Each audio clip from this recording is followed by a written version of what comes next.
मराठा समाजाला कुणबी जातीचं प्रमाणपत्र देऊन ओबीसी प्रवर्गामधून आरक्षण द्यावं अशी मागणी मनोज जरांगे पाटील करतायत। मागील 3 दिवसांपासून मुंबईतील आझाद मैदानावर मनोज जरांगे पाटील हे आमरण उपोषणासाठी बसलेले आहेत।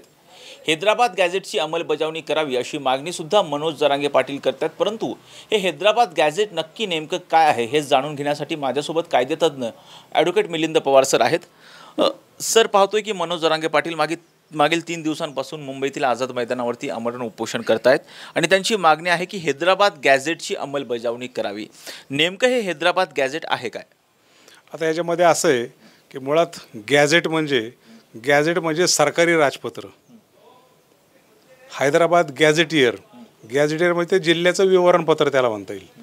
तर यामध्ये असं आहे की ब्रिटिश राजवटीमध्ये त्यांच्या काळामध्ये काही संस्थानं होते, जसं निजाम संस्थान, हैदराबाद संस्थान किंवा मग आपलं सातारा संस्थान, बॉम्बे प्रेसिडेन्शियल, असे काही संस्थानं होते। तर त्या काळामध्ये हैदराबाद संस्थान होतं आणि त्याला निजामशाही म्हणायचे।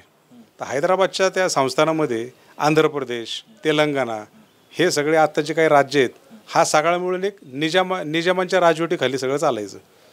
आणि ज्या वेळेला 1948ला स्वातंत्र्यानंतर हे हैदराबाद संस्थान भारतामध्ये विलीन झालं आणि मग त्यावेळेला ते संस्थानं खालसं झाले आणि खालसा झाल्यानंतर मग हे मराठवाडा, विदर्भ असे काही भाग झाले, तर त्यापैकी आपला मराठवाडा। आता हैदराबाद गॅझेट म्हणजे काय की निजाम संस्थान ज्या वेळेला होतं त्यावेळेला तेलंगणा असेल, हैदराबाद असेल, आंध्र प्रदेश या सगळ्या भागामध्ये आणि आत्ताचा मराठवाडा, तर मराठा समाजाची संख्या भरपूर होती। मराठा समाजाचा मुख्य व्यवसाय शेती व्यवसाय आणि म्हणून त्यांना कुणबी संबोधलं जायचं। मराठा समाजाचा शेती आणि लढाया वगैरे आपण ज्याला म्हणतो ना, की या प्रकारचा मुख्य सगळा व्यवसाय आपल्याला तसं म्हणता येईल। ज्या वेळेला निजामशाहीमध्ये नोकऱ्या मिळायला सुरुवात झाल्या, मग अनेकांना जॉब मिळायला लागले आणि त्यावेळेला असं लक्षात आलं की मराठा समाज प्रचंड संस्थेत आहे संख्येमध्ये, पण मराठा समाजाला जॉब मिळण्यामध्ये अडचणी येत आहेत। कारण मुख्य त्यांचा व्यवसाय शेती आहे, लढाया हा मुख्य सोडला तर मुख्य प्रवाहामध्ये त्यांना येता येणार हे निजाम संस्थानामध्ये जाणलं गेलं आणि म्हणून त्यांना कुणबी मराठा याच्यासाठी सेपरेट रिझर्वेशन ठेवलं। मग त्या गॅझेटचं तुम्ही जर बारकाईने थोडं पाहिलं तर त्यामध्ये जो कुणबी होता तोच मराठा होता। म्हणजे मराठा आणि कुणबी ह्या नोंदी मराठवाडा रिजनमध्ये गेलं तर सापडतात, त्याला होतात हैदराबाद गॅझेट। सातारा गॅझेट बॉम्बे प्रेसिडेन्शियलच्या अंडर सेपरेट सातारचं गॅझेट त्यांचं निघत होतं। त्या गॅझेटमध्ये जे मराठा ते कुणबी, म्हणजे शेती करणारा कुणबी आणि मराठा असं एकच संबोधलं गेलं। आणि म्हणून मनोज दादा जरांगे पाटलांची जी मागणी आहे की दोन्ही गॅझेट लागू करा। आता दोन्ही गॅझेट का लागू करा? कारण विदर्भामध्ये जर आपण आत्ता गेलो तर बराचसा कुणबी समाज हा मराठा समाज आहे, पण त्यांना कुणबी म्हणून ट्रीट केलं गेलं। आणि कुणबी हा प्रवर्ग हा ओबीसीमध्ये पहिल्यापासूनच आहे। म्हणजे आज ज्यांच्याकडं कुणबीचं सर्टिफिकेट आहे त्यांना ओबीसीचे सगळे बेनिफिट्स मिळत आहेत, त्या आरक्षणामध्ये ओबीसीचं आरक्षणामध्ये बसत आहेत। मग ते कुणबी ते मराठे जर ओबीसीचं आरक्षण घेऊ शकतात, त्या मराठ्यांना तुम्ही कुणबी म्हणताय, तर हे बाकीचे एंटायर महाराष्ट्रातले, पश्चिम महाराष्ट्र किंवा बाकीचे, तर ह्या मराठ्यांना कुणबी का म्हणायला नको? आणि म्हणून साधा सरळ सोट मनोज जरांगे पाटलांचं म्हणणं आहे की तुम्ही दोन्ही गॅझेट लागू करा आणि ते गॅझेट जर सरसकट लागू केले तर जे काही मराठे आहेत त्यांना कुणबी म्हणून ट्रीट केलं जाईल। आणि कुणबी हा ऑलरेडी ओबीसीमध्ये असल्यामुळं त्यांना ओबीसी समाजाला जे काही बेनिफिट्स आरक्षणाचे मिळत आहेत ते ह्या समाजाला मिळतील, असं एक आपला सरळ त्याचा अर्थ आहे। सर, एक बघतोय की ज्यावेळेस ओबीसी संघटना होतात त्यांच्याशी मी बोलत होतो त्यावेळेस ते म्हणत होते की गॅझेट आणि गॅझेटियर ह्या दोन वेगळ्या गोष्टी आहेत। गॅझेटियर मध्ये तसा काही उल्लेख असेल, परंतु गॅझेट म्हणजे एक आदेश असतो, सरकारी राजपत्र असतं, त्यामुळे तसं काही लागू करता येणार नाही असं ओबीसी संघटना म्हणत होत्या। त्यामध्ये नेमका फरक काय? नाही, गॅझेट म्हणजे राजपत्र मी अगोदरच सांगितलं, आणि गॅझेटियर म्हणजे जिल्ह्यापुरतं विवरणपत्र की त्या कॅटेगरीच्या सगळ्या बऱ्याचशा ह्याच्यामध्ये बऱ्याचशा नोंदी असतात, त्या सगळ्या केलेल्या आहेत पूर्वीपासून। पण शेवटी आता हा सगळा निजामांचा काळ, ब्रिटिशांचा काळ, स्वातंत्र्य मिळून आता 75 वर्ष झालेत। आता ज्या काही मागण्या आहेत, आता दोन्ही बाजूने जर युक्तिवाद करायचं म्हणलं तर समोरचे लोक म्हणणार नाही ते करता येणार नाही, त्यात अशी नोंद नाही तशी नोंद नाही। शेवटी निर्णय सरकारने घ्यायचा आहे, काय लागू करायचं काय नाही करायचं हे सरकारने घ्यायचं आहे। शेवटी कायद्यासमोर माणूस नाही, लोकांसाठी कायदा आहे, कायद्यासाठी आपण नाही बनलेलो. कायदा कसा बनवायचा की जो सामान्य माणसाला, प्रत्येक माणसाला त्याचा फायदा व्हायला पाहिजे, उपयोगात आला पाहिजे, त्यासाठी कायदा, त्यासाठी घटना. घटनेच्या अंडर सगळं चालतं. आज घटना जर बदलली तर तुम्हाला मग रिझर्वेशनचं स्लॅब पण वाढवता येईल. ही पण वस्तुस्थिती आहे. त्यामुळं मग गॅजेट मान्य करता येणार नाही, ते लागू होणार नाही. हा युक्तिवादापुरतं ठीक आहे, पण सरकार म्हणून कायद्याला अधीन राहून, घटनेला अधीन राहून निर्णय घ्यायचा म्हटलं तर सरकार बहुमताच्या जोरावर घेऊ शकतात, अंमलातही आणू शकतात.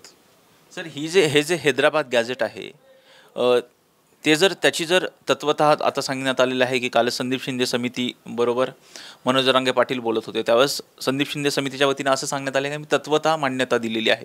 तत्वतः मान्यता देणं म्हणजे काय असतं? आता तत्वतः मान्यता म्हणजे कसं की शिंदे समितीची स्थापना झाली आणि सर्चिंग चालू आहे. किती कुणबीच्या नोंदी आढळल्या, कुठं कुठं गेले, काय काय झाले, वंशवळ, हे सगळा सर्च चालू आहे. त्यांचा अहवाल जाईल. आणि तत्वतः म्हणजे काय की आत्तापर्यंत जे काही नोंदी सापडल्यात 52 लाख 57 लाख काहीतरी आकडा बाहेर येतो आहे. ॲक्च्युअली ते आता रिपोर्ट जाईल त्यावेळेला येईल. तर तो जो काही नोंदी सापडल्यात त्याला आपण मान्यता देऊ, म्हणजे त्याला म्हणता येईल तत्वतः. आणि जरांगे पाटलांचं असं म्हणणं आहे की तुम्ही सरसकट ते लागू करा, म्हणजे सरसकट जेवढे मराठी आहेत ते ॲटोमॅटिक कुणबी होतील आणि कुणबींचं आरक्षण सगळं मराठा समाजाला लागू होईल OBCमध्ये, असं त्यांचं सरळ म्हणणं आहे. आणि म्हणून त्यांचं असं म्हणणं आहे की हे तत्वतः आम्ही लागू करू. आता तत्वतः म्हणजे ऑलरेडी जर कुणबी नोंद सापडली असेल तर ते ॲटोमॅटिकच कुणबी म्हणून त्याला ट्रीट केलं जातं आणि OBCचं आरक्षण त्याला मिळतं आहे. म्हणजे तत्वतः म्हणजे आत्तापर्यंत जो शोध केला, शोधामध्ये जे सापडलं ते तत्वतः. आणि यांचं असं म्हणणं आहे की तुम्ही सरसकट दोन्ही गॅजेटचे लागू करा.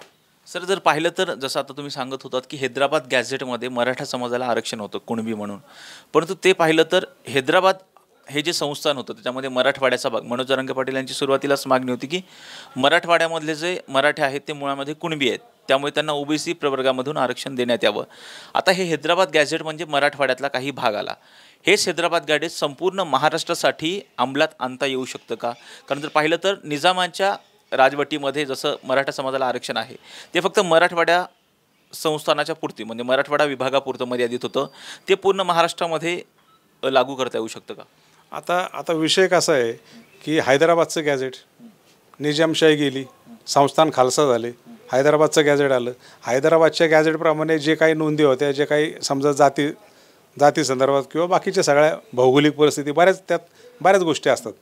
तर ह्या कुणबी आणि मराठा हा जर आपण विचार केला तर हैदराबादच्या गॅझेटच्या नोंदीनुसार आतापर्यंत तिकडे ॲप्लिकेबल झालंच आहे. आता शेवटी वेगळं गव्हर्नमेंट आहे, लोकशाही आहे, आपण संविधानाला मानतो. आणि जर मागणी तशी केली आणि सरकारने जर तसं ठरवलं की हैदराबादचं गॅझेट आपण एंटायर महाराष्ट्राला आपण लागू करू, तर सरकार तसा निर्णय घेऊ शकतं. पण त्यामध्ये परत सर्वोच्च न्यायालयाचे 1-2 निकाल आहेत, ते निकालांचं परत त्यामध्ये असं ते सगळं किचकट सगळा तो विषय. पण सरकारने जर ठरवलं की हैदराबादचं आणि सातारचं गॅझेट महाराष्ट्राला लागू झालं, सरकारचा निर्णय, मग भविष्यात ते हायकोर्ट सुप्रीम कोर्टापर्यंत जाईल, टिकेल नाही टिकेल हा नंतरचा भाग आहे. पण सरकारनं निर्णय घ्यायचा म्हटलं तर सरकार घेऊ शकतं, असे वकील म्हणून मला वाटतं. सर गॅझेटची अंमलबजावणी झाली तर OBC प्रवर्गामधून सरसकट मराठा समाजाला आरक्षण मिळणं शक्य आहे का? नाही, गॅझेटमध्ये कसं आहे की जो कुणबी जो आहे तोच मराठा आहे, बरोबर आहे, असं त्यांनी त्याची ती व्याख्या ती दिलेली आहे. जो कुणबी आहे तो मराठा आहे, म्हणजे मराठा हा कुणबी आहे. कुणबी हा ऑलरेडी OBCच्या ह्याच्या रिझर्वेशनमध्ये आहे. मग सगळेच मराठे जर कुणबी म्हणून ट्रीट केलं तर ॲटोमॅटिक ते रिझर्वेशनमध्ये बसतात.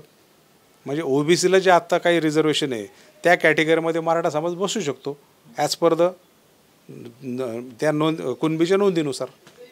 सर हे कायद्याच्या कसोटीवर जर तत्वतः लागू जरी झालं तर हे कायद्याच्या कसोटीवर टिकणारं आहे असं वाटतं? नाही, आता शेवटी कसं आहे की ज्या वेळेला न्यायालयात प्रकरण जातं त्यावेळेची सिच्युएशन, त्यावेळेचे युक्तिवाद, आलेले दाखले, आता आपण फक्त चर्चा करतो आहे. पण ज्या वेळेला न्यायालयासमोर रिट पिटिशन प्रकरणं जातात त्यावेळेला न्यायालयासमोर कायद्याचा पूर्ण, घटनेचा, संविधान सगळ्याचा कीस पाडला जातो. आलेल्या फॅक्ट्स काय असतात, पेपर्स काय येतात, त्याप्रमाणे सगळं चालतं. आणि म्हणून ते टिकेल नाही टिकेल आता सांगू शकत नाही. कारण कुणबी संदर्भात 1-2 निकाल सुप्रीम कोर्टचे आलेत, ते आता इथं मी काही ते बोलणार नाही, ते निकाल पण रेकॉर्डवर आहेत. पण जरांगे पाटलांच्या मागणीनुसार की सरसकट लागू करा आणि सरकारने निर्णय घेतला तर सरसकट लागू शकतं, त्यामध्ये अडचण कुठली नसावी असं मला वाटतं. सर एक आता शेवटचा प्रश्न, जर पाहतो की मनोज जरांगे पाटील त्यांच्या मागणीवर अगदी ठाम आहेत की जोपर्यंत आरक्षण मिळणार नाही तोपर्यंत आम्ही या जागेवरून हटणार नाही, म्हणजे आझाद मैदान सोडणारच नाही अशी त्यांची भूमिका आहे. तर सरकारला GR काढण्यासाठी जर हैदराबाद गॅझेट लागू केलं तर सरकारला GR काढण्यासाठी किती वेळ लागू शकतो आणि यासाठी काही वेगळी परवानगी वगैरे काही घ्यायला लागते का किंवा काही अशी प्रोसेस असते का? नाही, शेवटी तो मंत्रिमंडळाचा निर्णय असतो. एक मताने तो मंजूर झाल्यानंतर मग शेवटी खाली प्रशासन आहे, मग त्याच्या अनेक प्रकारच्या नोंदी असतात. त्या सगळ्या नोंदी सगळं सोपस्कार पूर्ण होऊन मग तो GR निघतो आणि तो GR एकदा निघाले की तो सगळीकडे ॲप्लिकेबल होतो. तसं ते वेळखाऊ आहे, पण फार वेळखाऊ नाही. GR काढायचा म्हटलं तर एक 2-3 महिन्यामध्ये 6 महिन्यामध्ये सुद्धा येऊ शकतो निर्णय झाला तर.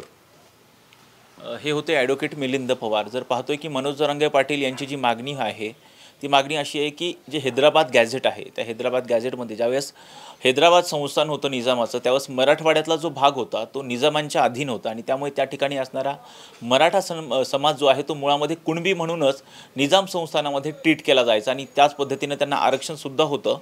तशाच पद्धतीचं आरक्षण संपूर्ण महाराष्ट्रामध्ये लागू करावं आणि इथला मराठा समाज जो आहे तो मुळामध्ये कुणबीच आहे, त्यामुळे त्यांना कुणबी जातीचं प्रमाणपत्र द्यावं आणि त्याचा जो समावेश आहे तो OBC प्रवर्गामध्ये करावा, जेणेकरून त्यांना OBC समाजाचं जे आरक्षण आहे OBC प्रवर्गाचं जे आरक्षण आहे ते मिळू शकतं असं ॲडव्होकेट मिलिंद पवार सर यांनी सांगितलेलं आहे. व्हिडिओ जर्नलिस्ट शिवाजी साळुंकेसह राजरत्न जोंधळे, टॉप न्यूज मराठी, पुणे. घ्या परदेशात भरारी, तेही सर्वसामान्यांना परवडणारी. 1 रुपया भरा आणि थायलंडमध्ये फिरा. सचिन इंटरनॅशनल घेऊन आले आहेत जगातली सर्वात स्वस्त परदेश टूर. पूर्ण 5 दिवसांचं पॅकेज आता फक्त 32,999 रुपयांमध्ये. पॅकेजमध्ये विमान प्रवास, हॉटेल, ब्रेकफास्ट, ट्रान्सपोर्ट आणि प्रेक्षणीय स्थळे. सचिन इंटरनॅशनल 18 वर्षांपासून पर्यटन क्षेत्रातील एक विश्वसनीय नाव. सचिन इंटरनॅशनल सोबत मनसोक्त फिरा. संपर्क 7767989898.